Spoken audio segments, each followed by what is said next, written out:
I want you to keep watching because in the next 30 minutes, I'm going to show you a biological mechanism that is hiding inside your body right now, one that has never been activated by a single exercise you've done in a gym.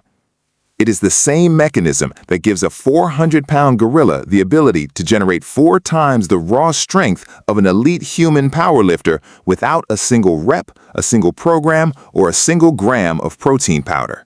And I'm not just going to explain it to you. I'm going to give you the exact 3-step progression to switch it on today, using nothing but a floor and your own body weight. But first, let me ask you something that I think is going to sting a little. You've been training, maybe for years. You've done the research, you've built real muscle. You are not a beginner. And yet, if I put you on all fours right now and ask you to crawl 20 meters across this floor, your body would fail in ways that would genuinely confuse you. Your wrists would burn, your shoulders would shake, your core would light up in places you didn't know existed. Not because you're weak, but because the kind of strength that matters most, the structural, dense, woven together strength that makes an animal unbreakable, has been completely left out of everything modern fitness has taught you. This is the gorilla muscle mystery, and by the end of this video, the mystery is solved. Stay right here. I need to be honest with you about something. 3 years ago, I was the guy with the impressive physique, big chest, solid arms, decent squat numbers. I had a gym program I believed in, I had the science to back it up, and I genuinely thought I had figured out training. Then, a movement coach put me on the floor and asked me to do something a healthy 5-year-old can do naturally: crawl. I lasted 8 steps before my shoulder gave out and my hips started wobbling like a broken table. I'm not exaggerating. 8 steps after years of structured training.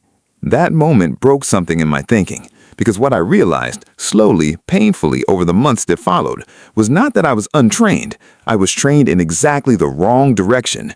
I had built a body that looked powerful, but moved like it was assembled from disconnected parts. That is the trap modern fitness sets for us, and almost nobody talks about it. Here on Primal Unleashed, we call that trap the softness. Not a failure of effort, a failure of direction. Modern life, the chairs, the screens, the machines, the padded handles and guided movement paths, they do not just make us comfortable, they systematically remove the movement demands that build the deepest, most structurally integrated tissue the human body is capable of producing. The silverback standard is our answer to that. Modern life makes us soft, primal movement makes us unbreakable. We don't just lift weights here, we reclaim our nature. In the gorilla, the 400-pound silverback who has never seen the inside of a gym, he is the clearest possible proof of what that nature looks like when it's left fully intact. So, let's talk about what's actually happening inside his body and what is not happening inside yours. In 2017, researchers at Cambridge published a study comparing muscle composition of chimpanzees against trained human athletes. The finding that made headlines was the fiber-type ratio. Chimps carry roughly 67% fast-twitch type 2 fibers versus roughly 45% in elite human athletes. Elite human powerlifters with similar size. Most fitness content stopped there. Chimps have more fast-twitch fibers. That explains the strength difference. That explanation is wrong, or at minimum, it is grotesquely incomplete. Because here's what the same research actually showed when you dig into the tissue architecture. Fiber-type ratio alone cannot account for a 10-to-1 strength to body weight advantage. The numbers simply do not add up. Even if you corrected human fiber ratios to match chimpanzee levels, you would close maybe 30% of the performance gap. The rest of the gap lives somewhere else, and that somewhere else is a concept called myofibrillar density. Let me make this visceral for you. Imagine 2 pieces of wood, same dimensions, same weight. But one is balsa, light, airy, full of space between its fibers. You can crush it with your hand. The other is ironwood, the densest naturally occurring timber on the planet. It sinks in water. You cannot dent it with your fist. The difference is not the quantity of material, it is the arrangement. How tightly the structural units are packed, how densely they interlock, how completely the material is consolidated into a unified load-bearing mass. Your gym training is building balsa wood. Not because it's bad training, but because every machine, every guided barbell movement, every bench-supported pressing exercise, All of it is specifically designed to maximize the wrong kind of growth. Sarcoplasmic hypertrophy, the expansion of fluid volume and metabolic stores inside the muscle cell, is what responds to traditional training protocols. The muscle gets bigger, the cross-section grows, the pump is real, the measurement tape confirms progress. But the actual concentration of contractile protein within each fiber, the myofibrillar density that determines how much raw force the tissue can produce per unit of cross-section, that number barely moves. You are inflating the balloon, the gorilla is compressing the steel. And here is where it gets genuinely uncomfortable for anyone who has invested serious time in traditional gym training. The stimulus that drives myofibrillar density is not heavier weight in a stable position. It is distributed mechanical stress applied simultaneously across the entire musculoskeletal system under conditions of high stabilization demand. That is a very scientific way of saying move on all fours with your full body weight distributed across every limb and do it under control repeatedly over time. That's it. That's the mechanism. And in a moment, I'm going to show you exactly how to apply it. But first, I need to show you the invisible architecture that makes the whole system work. There is a system inside your body that the entire fitness industry has essentially ignored for 50 years. It is not your muscles, it is not your bones, it is not your nervous system, although we will get there. It is your fascia. Fascia is the continuous connective tissue that wraps around, between, and through every single structure in your body, from the soles of your feet to the base of your skull, without a single break. Not a series of separate compartments, one uninterrupted three-dimensional web. In conventional anatomy education, fascia is treated like packing material, something you cut through to find the real stuff underneath. And that misconception has cost the fitness world decades of understanding how strength actually works. Because your fascia is not packing material, it is a force transmission superhighway. When a gorilla launches forward off the ground, the mechanical force that drives that movement does not stay localized in his shoulders and chest. That force travels instantaneously through the continuous fascial web, from his fingertips, through his forearms, through his shoulders, across the thoracolumbar fascia spanning his entire back, through his glutes, down through his opposite hip. The entire body fires as a coordinated, connected unit. Scientists call this the kinetic chain, but what the gorilla expresses is a kinetic chain with zero information loss. Every joint, every fascial layer, every tendon participates in every movement. What does your kinetic chain look like? If your training has primarily been machines, cables, and bench-supported lifts, the honest answer is fragmented, because all of those tools, by design, eliminate the fascial integration demand. The bench supports your back so your thoracolumbar fascia doesn't have to. The machine guides the path so your rotator cuff doesn't have to stabilize. The cable provides a fixed line of pull so your core doesn't have to manage competing force vectors. The equipment does the fascial integration work for you. And because it does that work, your fascia never gets the training signal to strengthen, thicken, and integrate. Now, here is the piece of research that every person watching this needs to hear. A biomechanical analysis published in June of 2026, looking specifically at complex quadrupedal crawling patterns, found something that rewrites how we should think about ground-based training. The study confirmed not only that diagonal load crawling, where opposite hand and foot bear weight simultaneously, drives measurable myofibrillar densification in the prime movers, it found that this movement pattern also thickens tendons and increases bone mineral density in ways that vertical loading protocols simply cannot replicate. Tendons, bone, not just muscle. This is not fringe research. This is published biomechanics confirming what primate physiology has been demonstrating for millions of years. The floor is a training tool. Quadrupedal locomotion is a strength protocol, and the body's response to that stimulus is deeper, more structural, and more durable than anything a gym machine has ever produced. I want to talk about something that no one in the fitness space wants to say out loud.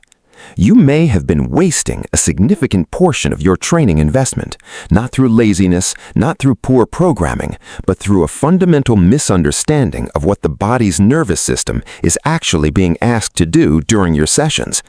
Let me introduce you to the concept I call the stabilization tax. When your body is in a supported, stable position, lying on a bench, seated in a leg extension machine, standing on 2 flat feet with the movement guided, your central nervous system allocates only the motor units required to execute that specific movement. The rest of the system goes dormant. It doesn't need to fire. The equipment handles the stabilization work. The result, you get a clean, focused, efficient training stimulus to the target muscle, and you leave the gym having trained roughly 40 to 60% of the motor units available to you. The rest sat idle. Now, put yourself in a full bear crawl, hips level, knees 1 inch off the ground, all 4 limbs loaded simultaneously. Try to move forward. What happens to your nervous system in that moment is not subtle. The brain recognizes that there is no support structure, no bench, no guided path, no bilateral base of stability. The system is in free space with full body weight distributed across 4 contact points and asked to produce coordinated movement while maintaining spinal integrity. The nervous system responds by drafting every available resource. Motor units that literally never been recruited in your gym career because they live in the stabilization pathways, the deep rotators, the multifidus, the serratus, the subscapularis, the posterior chain stabilizers, they all get called up simultaneously. Research on quadrupedal movement has documented motor unit recruitment rates approaching 100% of available fibers in the prime movers, not because the external load is heavy, but because the demand for real-time, whole-body stabilization is so extreme that the nervous system has no other option.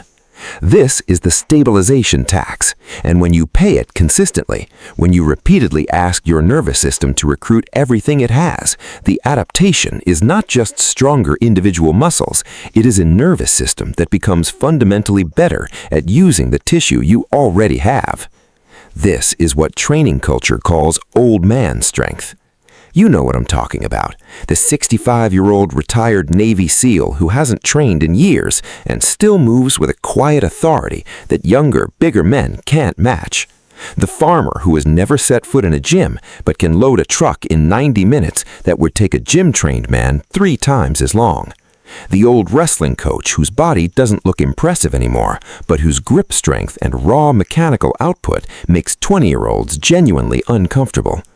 That quality does not come from sarcoplasmic volume.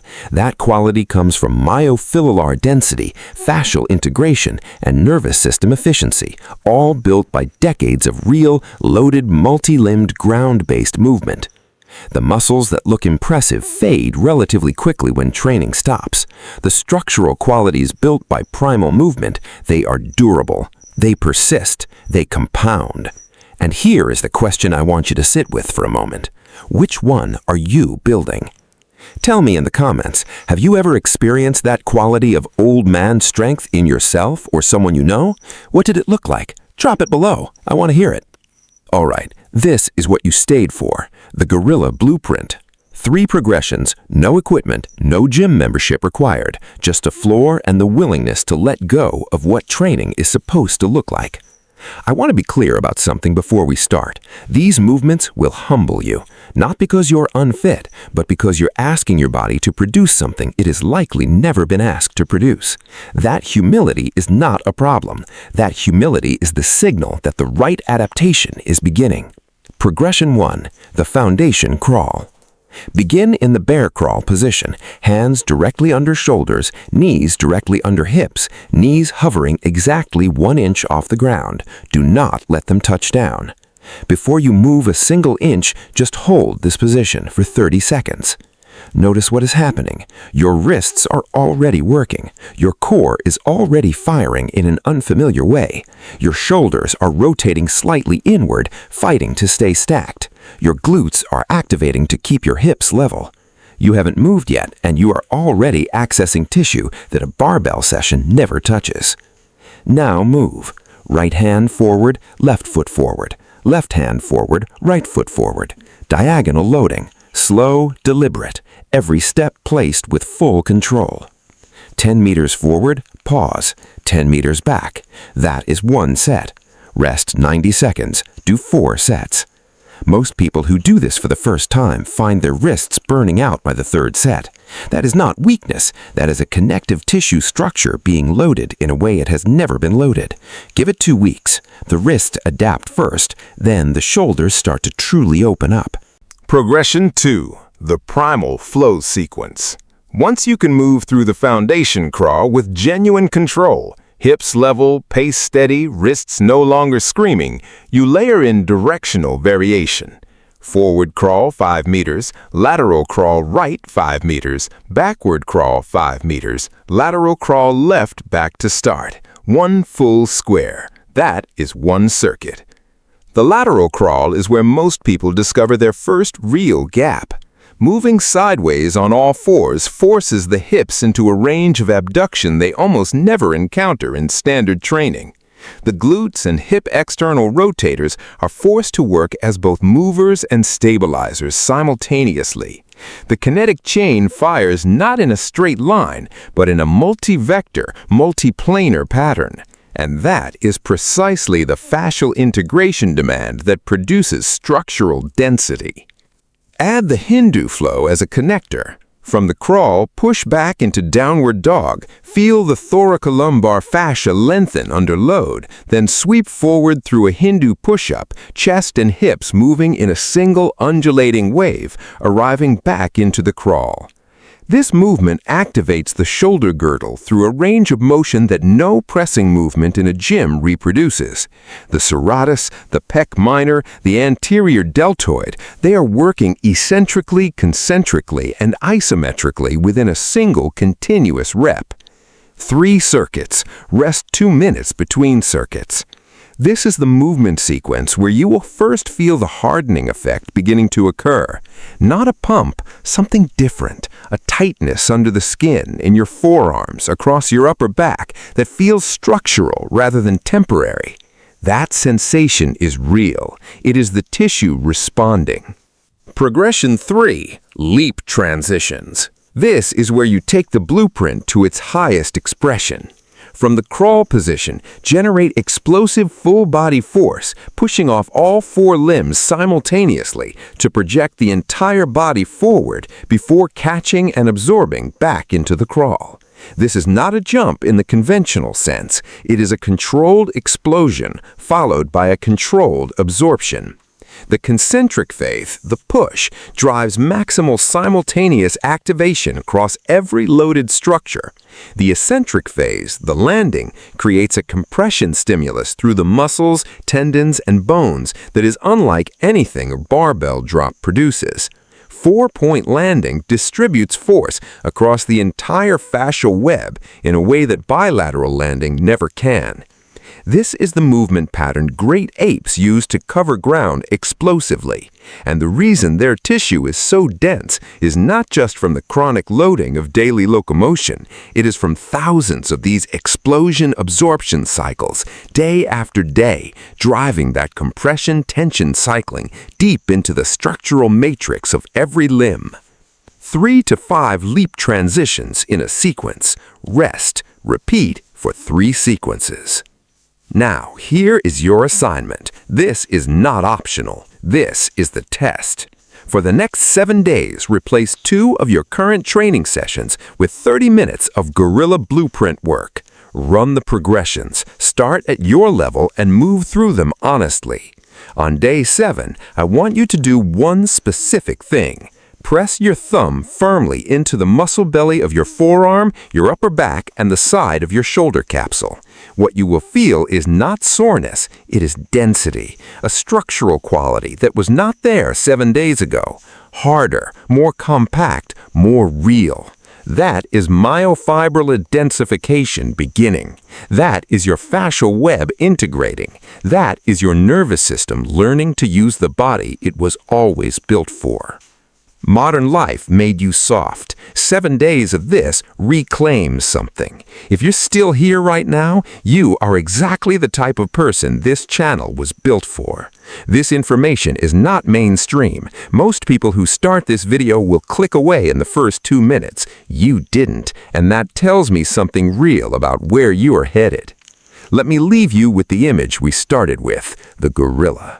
He doesn't have a gym, he doesn't have a macro spreadsheet, he doesn't have a periodization program or a foam roller or a pre-workout ritual. What he has is a body that has been built by the actual demands of real movement, daily, repeated full body, ground-based, multi-directional, loaded locomotion across a lifetime.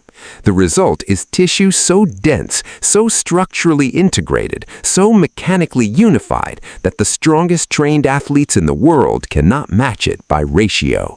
And you have been carrying the exact same biological blueprint this entire time, dormant, waiting to be activated. Not because you haven't worked hard enough, because the tools you've been given were not built to activate it. That changes now. One more thing before you go. In the next video, I'm taking this further. We're going into what I call apex predator mobility, the specific three-dimensional movement patterns borrowed from big cats, raptors, and other predatory animals that fill the gaps the gorilla blueprint leaves open. Joint range, spinal rotation, the diagonal reach patterns that complete the fascial integration picture. You don't want to miss that. Hit subscribe and turn the notification on because that video drops within the week. And before you leave, drop a comment right now. Day 1 or day 7, wherever you are in this journey, I want to know. I read every single one. This community is built around real people doing real work. This is Primal Unleashed. This is the Silverback Standard. Modern life makes us soft. Primal movement makes us unbreakable. We don't just lift weights, we reclaim our nature. I'm Dr. Aris Thorne. I'll see you in the next one.